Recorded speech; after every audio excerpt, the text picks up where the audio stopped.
They're trying to distract us. They're trying to divide us. They're trying to keep us down. The chemtrails, the fluoride in the water, the education. And it's like, yeah, these things are happening, but it was so eye-opening to me to watch the energy just come down. You said, what are your thoughts on Charlie Kirk? Exactly. Exactly. Okay. This is what I mean.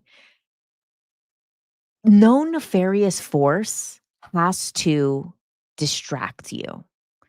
This whole thing of people are like, they're distracting us. It's all a distraction. They're trying to distract us from the Epstein files. They're trying to distract us from this. They're trying to keep us uneducated. They're trying to keep us this. They're trying to divide us. No, you are distracting yourself. And I used to be very fixated on the powers that be. The powers that be. You are the power that is. You are the one with the power of your attention. If you give your attention to the chemtrails, the vaccines, Israel, like everyone is losing their goddamn mind right now, saying that somebody is distracting them. There's no need for a nefarious force. There's no need for an Illuminati. There's no need for these things to distract you. You are taking your attention and pointing it in that direction. You are the one with the power. You are the power that is. There is no powers that be that control your attention. There is nobody distracting you except you. Is there fucked up stuff happening in the world? Yeah.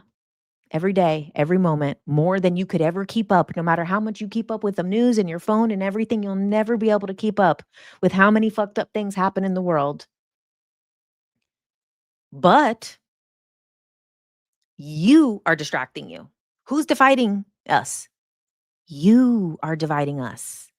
Because watching that interview with two people who I love both of their work, watching the conversation get like really like expanded and bigger picture, and then it would go to like, yeah, but they're trying to distract us. They're trying to keep us down. The World Economic Forum, the this, the that. And it's like, you're feeding it. And you see how we move away from oneness. At the end of the day, we are all one. So the more we go into separation of they're the bad guy, they're the good guy, you know why we need this?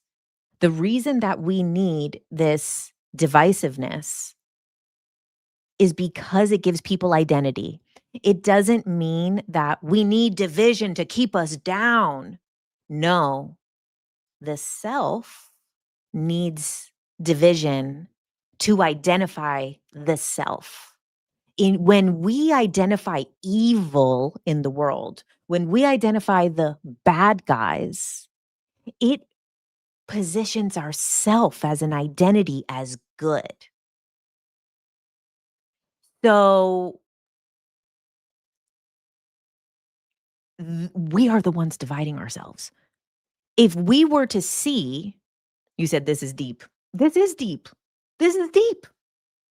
Because the more you think that somebody's distracting you, it's the person who's holding the phone in the hand. It's the person who's looking in the mirror.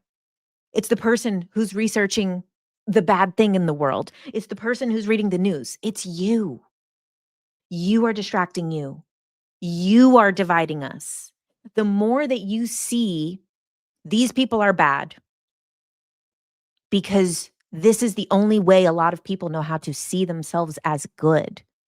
The ego strives on division. Because then, if that's evil and that's bad, when I identify it, it makes me feel righteous. It makes me feel good.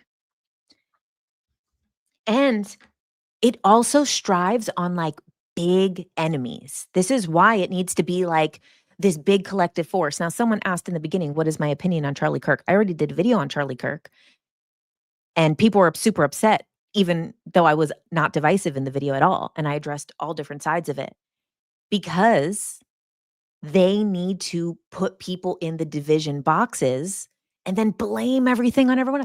Everybody else is racist, but then they're the one that puts everybody in the race box.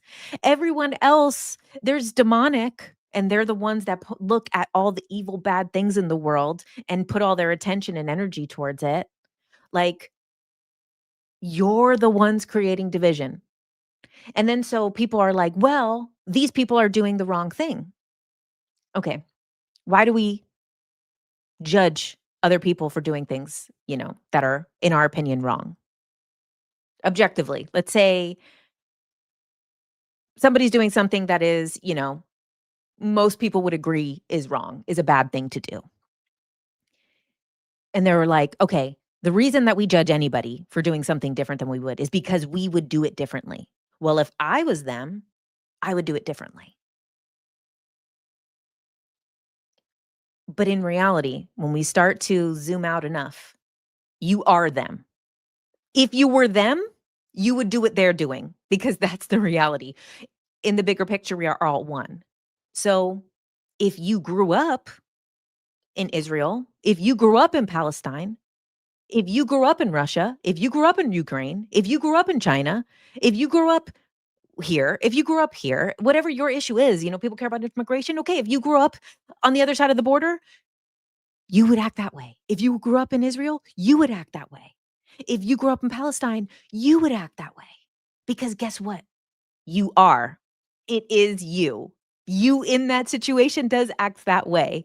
If you were a billionaire, and if you were Jeff Bezos, and if you were Elon Musk, then you would act differently. Well, guess what? You are.